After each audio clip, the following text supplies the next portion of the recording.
Stefan, do you think this has been your best performance so far during the league game?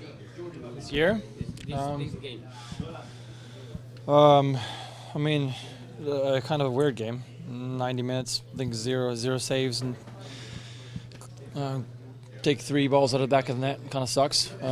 Still thinking about that, obviously, but happy I was able to help out the team, at least in the overtime. And a strange game. I think we kind of got a taste of what the playoffs are like now with the new format. You know, I think the intensity was there. Felt that in the stadium. I thought we had a great start in the first 20 so minutes. Fortunately, it took a little bit of the foot off the pedal, let them come back in, and then a bit of a frustrating game. So those are the things that I will look at. You know, what could I have done better in the first 90 to maybe push us higher, keep us more engaged, find that third goal. But happy to be moving on. Like I said, the intensity of the new format is evident. You can see that, and sometimes you're just gonna have to dig deep to get through, and that's what we did. And I'm happy that we advanced. Is that intensity welcomed? Like, did you like? I think this is great. I think this is great for the league. I think this is great for football in this country. It's this whole chess game of not conceding at home, and kind of. I think this is now 2 teams trying to utilize their strengths. Whether they're home or away, you have to go for it. You can't just sit back and hope for something else. You really have to go and earn it. And again, it puts obviously the emphasis more on what you're doing during the season as well. Not just Supporter Shield is out there to play for, but also a good seeding, which leads to home midfield advantage. So that's a big one.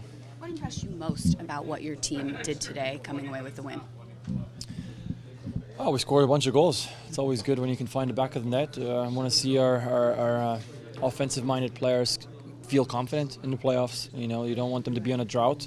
We got to shore up a couple of things defensively as a team. I'm not saying I'm not putting it on a back 4 or anything. I think it was evident today also on set pieces. So that's a full team effort on defense. But offensively, for us to find that amount of goals and some really nice goals, very happy. Hopefully they utilize that confidence and keep firing on all cylinders. How do you now manage that in the next 4 days as you get ready for the next match with recovery, but also trying to address some things that you guys can improve on? Quickly look at some things from this game, but then move on. Obviously, you know, we want to see who we're going to line up against and do our homework with them. But I think we want to move forward right away, establish a game plan. We're at home again, so we want to be on the front foot, dictate games. Which again, I think that's what we did today. That was fantastic. I mean, seeing an opponent be down 2-0 and call a meeting on the field, that's what he wants. But then you got to keep going. You know, you got to go for the jugular. When you see a team bleeding, you got to go and kill them. I think that was the moment when we just took our foot off the pedal a tiny bit. So it's okay. I think we'll look at it and we'll improve from that. That moment, did it ever feel like it was out of hand, or was it just that moment when you just felt things where you sat back a little bit or took the foot off the pedal? I mean, games flow, right? There's an ebb and flow to any soccer match, and you absorb a little bit of pressure, and then you establish a little bit of possession, and maybe exert a little bit of pressure.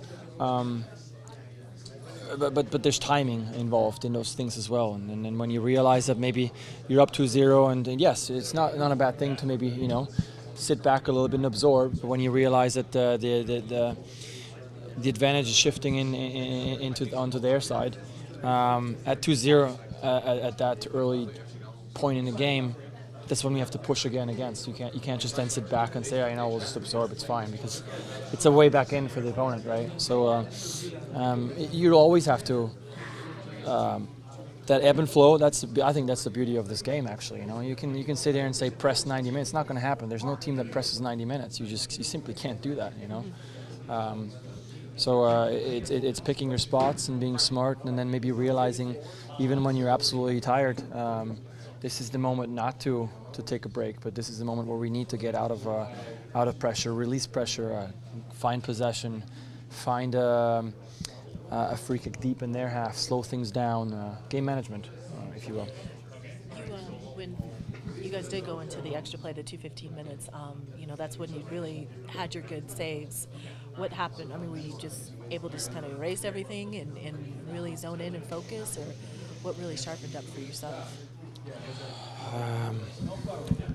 As a goalkeeper, you always forget plays in the past. There's no benefit in looking at things that happened in the past, really, because they don't influence what's happening right now in this moment. So, regardless of good saves, you don't want that to distract you, and you want to treat everything with the utmost respect. But the other side is the same thing. When it's very frustrating that you haven't made a single save and you've dug out three balls out of the back of the net, you got to let that go, because it's more to be played, and should almost be thankful that we're still playing, having conceded 3 goals. So again, it's just staying engaged, treating everything, every ball, every movement, everything with the utmost respect, and then hopefully you can make the save when you're called upon. So happy that I was able to help the team out at some point.